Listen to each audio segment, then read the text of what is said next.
Jason, what you were bringing up also would be, I'm guessing something you guys have already done as masterclass, and maybe I missed out on it, but absolutely would be money in the bank to be able to talk about how do we move from being the spokesperson, being the commodity, being the coach, and how do you set it up where you create the product that is not just a book, but it's the processes, and if Mm-hmm. that's dynamic that can actually be applied to multiple different organizations and teams.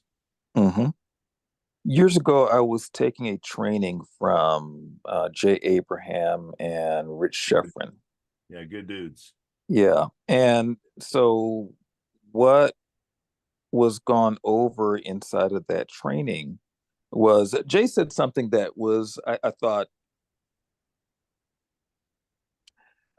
that it resonated with me probably more than any of the other trainings that I've been to out there. And that is this. He talked about the eclecticism, and these are my words, not his, but talked about the eclecticism of businesses across the board, across the industries.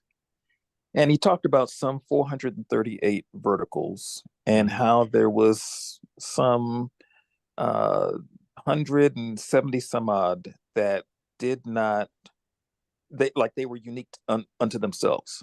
Mhm. And just by borrowing from those unique verticals and applying them to the other verticals, you immediately created a standout scenario for that vertical. Wow. So it would be the equivalent of, okay, so you're in the coaching arena, coach the coaches and you structure them and whatnot. Mhm. There may be something in the fast food industry that is unique to the fast food industry that can be applied to the coaching industry, that when you just give that one drop of application, it explodes their business. Mhm. And it's because it gives them a whole new perspective of thinking that they've never thought about before. It's kind of like the equivalent of, you ever remember that story where the semi got stuck underneath this overpass? And they brought the engineers and everything trying to figure out how do we get this thing unwedged and this, that, and the other. So they brought in a little girl. She just happened to be there. Mhm. And she's like, oh, why don't you let the air out the tires? Okay. So it was because she had a completely different vantage point. Right. And so being in a different vertical gives you the benefit of a different vantage point because I don't know your lingo. I don't know what you've got going on. I only know what makes sense to me. And it Yeah. makes sense to me based on my limited or my exponential experience. Right. And so, whatever that is, wherever I fall in that spectrum, I can give a different type of insight to your situation. So, allow me to give that insight. Let me hear what you have to say. And then let me see, based on my areas of knowledge, what's missing.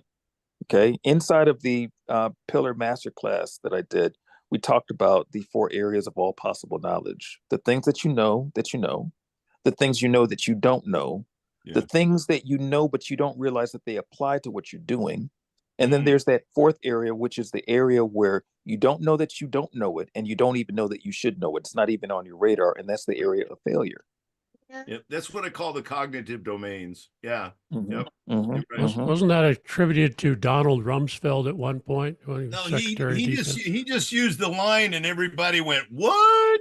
Oh, Because okay. he was I talking was, about I remember our people were all, attack into Baghdad, Mm-hmm. yeah, and but it makes sense to me. I mean, it always made sense to me yeah, yeah. yeah, Well, and it's related to the Johari window, yeah, except for the Johari window is used for your peers to make assessments and whatnot. This hmm one is for you to make your own assessments to realize there is an area that I don't have a grasp of, and I don't even realize I should.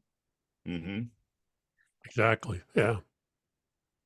I love it, Erica. Thank you very much for putting that out there for us. And you're absolutely right, Jason. The Johari window is great for communication and being able to connect, but also the cognitive domains of being able to know what I know, Mm-hmm. what I don't know, but I haven't got a clue of what I don't know. And like you Mm-hmm. said, and that's what training does. We create that awareness, Mm-hmm.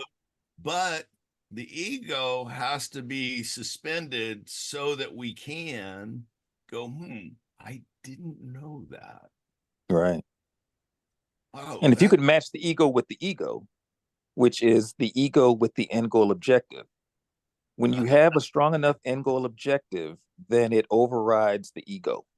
I love that. I love Mhm. that. Are you okay with me using that? Hey, give me credit. Okay, Jason. Yeah, and Do so you can credit the Jason Hodge when you say it.